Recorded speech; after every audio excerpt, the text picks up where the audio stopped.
नमस्कार, राजस्थान संवाद में आपका स्वागत है। मैं हूं चेतना शर्मा आपके साथ। दोस्तों, आज हम आपके लिए लेकर आए हैं राजू ठेठ के बारे में वो कहानी, ऐसे फैक्ट्स जो आपने कभी नहीं सुने होंगे।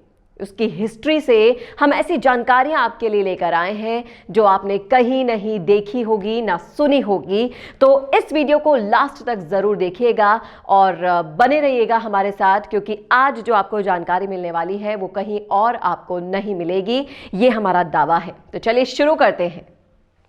राजस्थान में आनंदपाल गैंग को राजू ठेठ का सबसे बड़ा दुश्मन माना जाता था। आनंदपाल और राजू ठेठ की दुश्मनी के पीछे राजू का कभी दोस्त रहा बलबीर बानुड़ा था। शराब कारोबार के कारण दोनों में रंजिश हुई और शेखावटी की जमीन खून से लाल होने लगी। आनंदपाल ना तो राजू को जान से मारने की कसम भी खा ली थी। गैंगस्टर आनंदपाल सिंह और राजू ठेठ के बीच करीब 2 दशक तक वर्चस्व की लड़ाई चली। आनंदपाल के एनकाउंटर के बाद राजू ठेठ का शेखावटी में वर्चस्व कायम हो गया था। सीकर बॉस के नाम से मशहूर ठेठ की हत्या के पीछे आनंदपाल और विश्नोई गैंग का हाथ बताया जा रहा है। पर यह रंजिश तब शुरू हुई जब राजू ठेठ ने अपने ही दोस्त के साले की हत्या कर डाली थी। उसके बाद दोस्त ही राजू की जान का प्यासा बन गया था। राजू ठेठ और आनंदपाल के बीच की दुश्मनी के कारण शेखावटी की जमीन पर कई गैंगवार हुए।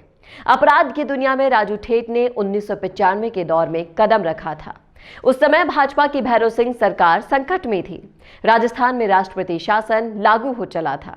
सीकर का एसके कॉलेज शेखावटी के राजनीति का केंद्र था। इसी कॉलेज के एबीवीपी के कार्यकर्ता गोपाल फोगावट शराब के धंधे से जुड़े थे। उसी के संरक्षण में राजू ठेठ भी शराब का अवैध कारोबार करने लगा। गोपाल फोगावट के संरक्षण में राजू का दबदबा कायम होने लगा। इसी दौरान उसकी मुलाकात दूध का व्यापार करने वाले बलबीर बानुड़ा से हुई। राजू का सीकर में दबदबा और पैसा देखकर बलबीर बानुड़ा को भी लालच जग उठा। उसने राजू के साथ कारोबार करने की मंशा जाहिर की, जिसके बाद राजू ठेठ के साथ मिलकर वो शराब का कारोबार करने लगा। साल 1998 में बलबीर बानुड़ा और राजू ठेठ ने मिलकर सीकर में भेवाराम हत्याकांड को अंजाम दे दिया और यहीं से शेखावटी में गैंग वॉर की शुरुआत हो गई। 1998 से लेकर 2004 तक बानुड़ा और राजू ठेठ ने शेखावटी में शराब के अवैध कारोबार के बादशाह बन बैठे।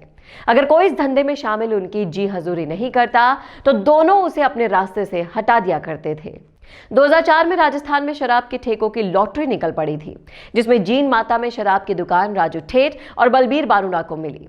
दुकान शुरू हुई और उस पर बलबीर बानुड़ा का साला विजयपाल सेल्समैन के तौर पर रहने लगा। दिन भर में हुई शराब की खपत का हिसाब शाम को विजयपाल बानुड़ा और ठेठ दोनों को देता था। दुकान से जिस प्रकार की बचत राजू ठेठ चाहता था, वो बचत उसे नहीं मिल पा रही थी। ठेठ को शक हुआ कि विजयपाल दुकान की शराब बेचने के बजाय ब्लैक में शराब बेच रहा है। इस बात को लेकर राजू ठेठ और विजयपाल में कहासुनी हो गई, जिसके बाद राजू ठेठ ने अपने साथियों के साथ मिलकर विजयपाल की हत्या कर दी। विजयपाल की हत्या के बाद राजू ठेठ और बलबीर बानुड़ा की दोस्ती दुश्मनी में बदल गई। बलबीर बानुड़ा अब अपने साले विजयपाल की हत्या का बदला लेने पर उतारू हो गया था।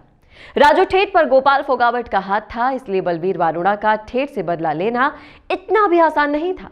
बदला लेने के लिए बलबीर बानुड़ा ने नागौर जिले के सावरात गांव के रहने वाले आनंदपाल सिंह से हाथ मिलाया। राजू ठेठ आर्थिक रूप से आनंदपाल और बलबीर बानुड़ा के मुकाबले ज्यादा मजबूत था। बदला लेने के लिए आर्थिक रूप से भी मजबूत होना बेहद जरूरी था। इसलिए आनंदपाल और बलबीर बानुड़ा ने शराब और माइनिंग का कारोबार शुरू किया, जिसमें दोनों को फायदा भी मिला और इसी क्रम में चलते चलते अपनी गैंग को भी उन्होंने मजबूत कर लिया। दोनों गैंग के गुर्गों के बीच लगातार गैंग वॉर होती रही और दोनों तरफ खून की नदियां बहती रही।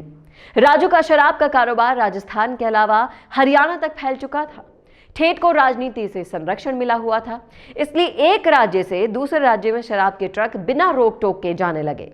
आनंदपाल और बलबीर बानुड़ा राजू ठेठ के शराब के भरे ट्रकों को ही लूटने लगे, जिसके चलते ठेठ को आर्थिक रूप से संकट भी झेलना पड़ा।